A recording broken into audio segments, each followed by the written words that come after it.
Maître vulgarisateur, il explique et communique l'inexplicable. Mario Dumont. De la musique aux oreilles. Des grands voyageurs en studio. Je trouvais que c'était la destination qui a conquis tous les animateurs de Cube au complet. Je me suis dit, ça nous prend Jean-Michel Dufault et Benoît Roberge qui sont allés au Japon. Mais l'émission s'appelle Deux tapons au Japon.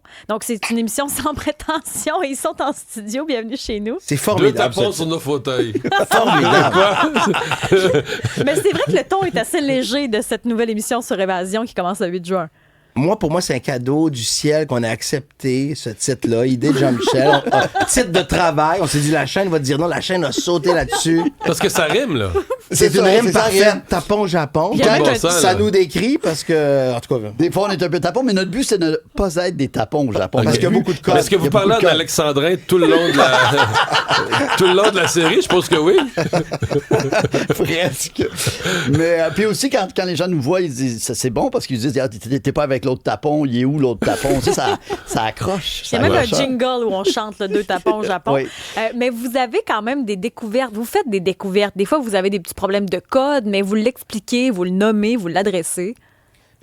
Moi, ce qui m'a fasciné, j'aime le Japon parce que j'aime la sécurité. J'aime quand même l'ordre, même si je suis un gars un peu... c'est plus arctique, plus artiste, plus chaotique. Ça, je veux dire. Et le Japon, tout est bien réglé. Tu sais, Jean-Michel m'avait dit, regarde bien les trains partent à l'heure. Mais tu rentres dans le train, il est propre. Qui serait pas content que le train parte à l'heure, qu'il soit propre? Qui serait pas content que la rue soit propre? Par contre, ton petit pop, si tu peux pas le jeter, il te coule ses doigts, t'as pas de poubelle. Parce qu'ils sont très, très propres, ils veulent pas que ça s'accumule. Pas censé manger sa rue tout court, des fois, il y a un prix à payer. Exactement. Il y a un prix à payer de cette belle rigueur-là. Lors d'un tournage aussi, faut pas que tu arrives en retard. Il y a des codes, il faut que tu te présentes bien. Donc, on sait que... Moi, j'ai des tout petits tocs. Là. Ici, à l'émission, personne ne sait ça. Mais maintenant, avec les chiffres, là, j'en pas les chiffres. Moi, j'étais sur le quai du train. Puis, tu sais, mettons, on attendait, c'était pas le nôtre, là, c'était un train précédent. Là, puis, je le voyais, il était écrit, mettons, il allait partir à 11h47:00. Puis là, je mettais mon sel, ces secondes, là. Puis là, je le regardais, 11h46, 54, 55. Puis là, 58, 59, clouc, les portes se ferment. Puis à 00, il part, mais je jouissais, là. Je capotais. Les gens qui aiment l'ordre, il n'y a rien de plus. Tu peux pas être plus heureux qu'au Japon, t'as raison. Mais c'est vrai que c'est fascinant, on en a souvent parlé, c'est l'espace public, l'espace partagé. Il y a vraiment des codes que nous, on n'a pas. Tu sais, c'est vraiment différent. C'est une autre planète. C'est vraiment une autre planète. La façon de dire, mettons, la discipline, les lignes, tu manges pas dehors, la politesse. Mettons que tu es dans un coin de rue, c'est feu rouge, mais il n'y a pas de voiture. Les gens vont attendre, même s'il n'y a pas de voiture. Et ça me faisait capoter. Des affaires comme ça, là, c'est fou. Sauf, moi, on m'a expliqué, sauf à Osaka. Les gens d'Osaka sont considérés par les autres Japonais comme des fous furieux parce que, tu sais, t'as une rue toute étroite, là, quasiment comme notre pupette ici. Puis là, la lumière est rouge, mais tu vois, la rue est droite, tu vois 1 kilomètre plus loin qu'il n'y a pas d'auto.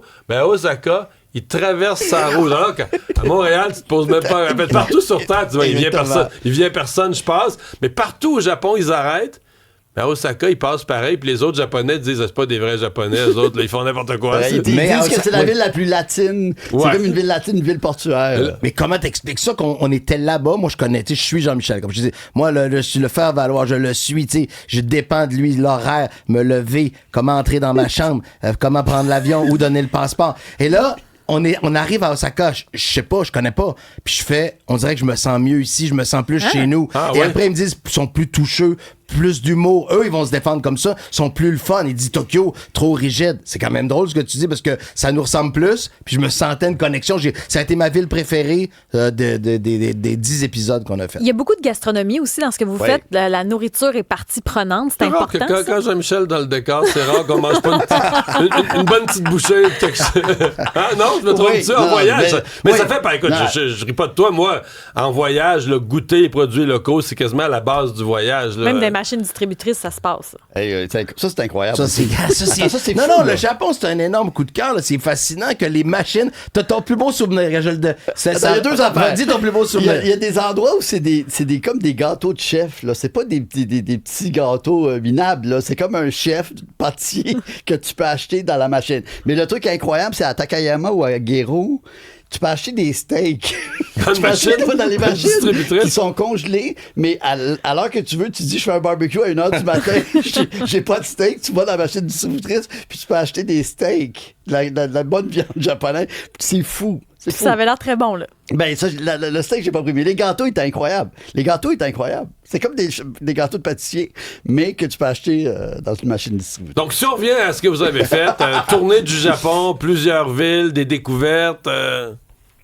Ben, 10 épisodes. Ce qui est bien, comme je connaissais pas, mais on a fait un beau survol parce qu'on voulait faire Kyoto. Puis là, Kyoto, c'est surchargé. Faut quand même le dire, là, tout le monde va au Japon, mais là-bas, ils arrivent, ils donnent des extras à l'hôtel. Faut que tu payes plus cher parce qu'il y a du surtourisme, hein, c'est ça? Ouais. Je la regarde, je suis comme un enfant. Mais Je veux pas dire n'importe Kyoto, quoi. c'est beau, là. C'est ça. mais c'est Mais beau quand même. Kyoto, c'est dense. On s'est levé très tôt le matin pour être au temple. Il y avait déjà beaucoup de monde. Tout le monde est déguisé. Ça, c'est drôle. Tu sais, les couples, ils se promènent. La fille, elle veut s'habiller en geisha. Le gars, il met son petit pyjama. Puis ils se prennent en photo. Essaye d'avoir une belle shot. Il y a tellement de monde. Fait que là, on est sorti de Kyoto. On est allé Kyoto préfecture. Tu sais, on a fait la campagne puis on a fait les grandes villes. Fait que c'était un très, très beau, pour moi, tu sais, belle... Un beau survol. Ah, Puis oui, c'est ça. Puis on a fait des trucs un peu moins connus. On est allé sur l'île de Kyushu, qui est au sud-ouest, si on veut.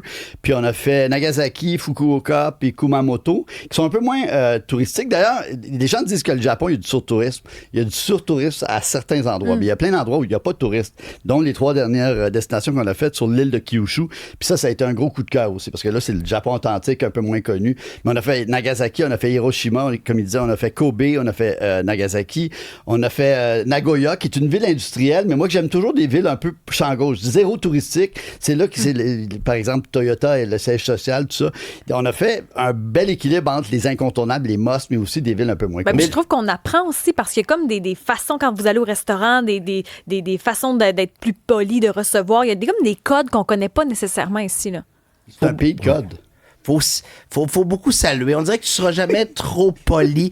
Quand tu arrives, faut que tu te présentes bien. On dirait qu'ils sont un peu plus méfiants, mais quand tu quittes, ils t'ont accepté. Ça nous faisait rire parce qu'ils mettent les mains... Ils viennent te remercier jusque sur le trottoir. Exact, là. voilà. Exactement. Nous, on était en auto, on disait on se tourne, encore là. On était avait à des un longues vues. kilomètre. On était à un kilomètre. Il était comme ça. Il se penche encore. Je te dis, c'est fou. Mais au début, c'était pas gagné. Tu sais, fallait pas arriver en. Tu sais, des fois au Mexique, tu rentres, on tourne, on rentre, tout le monde sourit. Là, tu rentres, c'est qui? Carte d'affaires. Mais c'est parce que c'est quand même. Moi, ça m'a frappé, là, tu sais.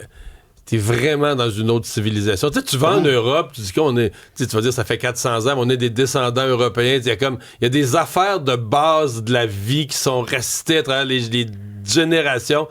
Là, tu dis, c'est une civilisation qui s'est montée en parallèle, là, tu sais, une grande civilisation. Mais il y a carrément des... Tu sais, toute l'histoire que... Tu sais, nous, mettons, là... La ville est sale à Montréal, l'école bleue, la ville, la mer. Ouais, mets-moi la mairesse sur la ligne, on va mettre la mairesse sur la ligne. Là-bas, dans beaucoup d'endroits, il n'y a pas de concierge, les écoles, tout ça, parce que.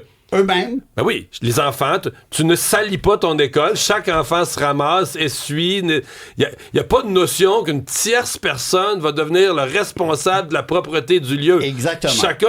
Mais ça, c'est une façon complètement différente de penser la vie. Là. Puis je suis pas sûr que c'est nous autres qui a raison là-dedans. Exactement. Les gens se responsabilisent, puis c'est pas toujours la faute à l'autre. Puis ici, il y a beaucoup de gilles doigts. Puis ici, on fait pas la différence des fois entre l'espace public et l'espace privé. L'espace privé, tu fais ce que tu veux. Mais dans l'espace public, il devrait avoir des codes de régir cet espace public, cet espace partagé. Et au Japon, pour ça, ils sont pas mais parfaits. ils doivent trouver ça le font sale. quand même. Mettons, c'est un couple japonais bien ordinaire là, qui débarque à Montréal pour visiter la ville. Et C'est sûr qu'ils trouvent ça dégueulasse. Ils doivent là. capoter. Ils ne pas comprendre que comment ça se fait que même un commerçant devant son commerce, tu sais, même en Suisse, je me rappelle, j'avais un ami suisse, il dit, chez nous, mettons, devant ton commerce dans la rue, c'est sale, ben le commerçant, il va sortir puis il va ramasser des trucs. Pas que sa devanture soit Et sale. voilà. Mais ici, c'est comme, ben non, c'est au col La bleu. ville, de le l'école faire, puis bleue, les comment autres, ça la fait mairesse. que- Emmène-moi la mairesse. Ouais, c'est ça. Emmène-moi la mairesse Fait que en ligne, on va chialer c'est vrai que après. c'est fascinant. Puis je veux juste dire rapidement, c'est quand même... Moi, ce qui me fascine de cette planète Terre, c'est comme tu dis, les codes tellement différents. Puis quand j'étais en Asie, là, il y a 3 semaines, je suis parti d'Hanoï au Vietnam. Je suis arrêté à Tokyo, Yokohama.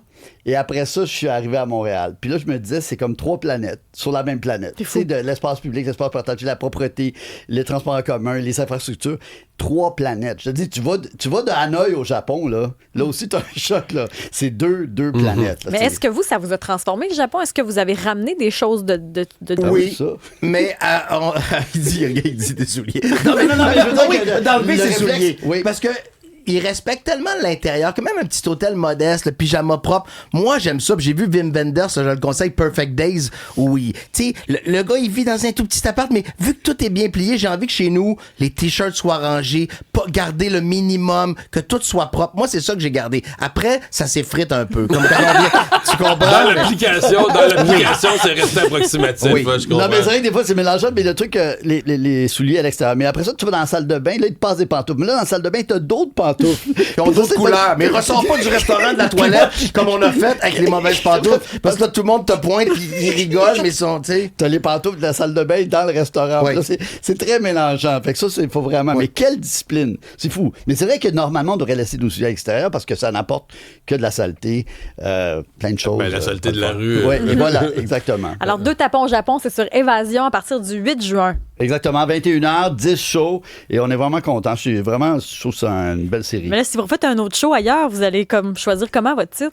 Ça rime, Toi, là. Mexique, là. Je laisse ça à Benoît. Là, Merde, j'ai de la pression. Go, Habs, go. Hiroshima, Carp, Habs, go. Hiroshima, sa casquette d'Hiroshima. C'est vrai? Les Carp. J'ai adoré Hiroshima. J'ai Oui? été Ah oui. très, très ému. J'en ai pris un guide dont la mère avait vécu. Tu sais, quelqu'un vraiment, là, la mère avait vécu la bombe, tout ça, tu sais, dans le quartier. Puis elle a fait le tour de la ville. C'est un autre. Incroyable, t'as raison. Il y a C'est comme un tout silence. reconstruit, là, tu Tout sais, reconstruit, mais il y a comme un silence dans cette ville-là, là, il y a quelque chose qui fait que comme wow, c'est fou ce qu'ils ont En même fait. temps, c'est super beau. J'avais jamais réalisé que c'est une ville d'eau. Je pense qu'il y a 7 fleuves, rivières. C'est une ville d'eau Exactement. magnifique. Hey, c'était le fun de vous avoir. Merci, bye-bye.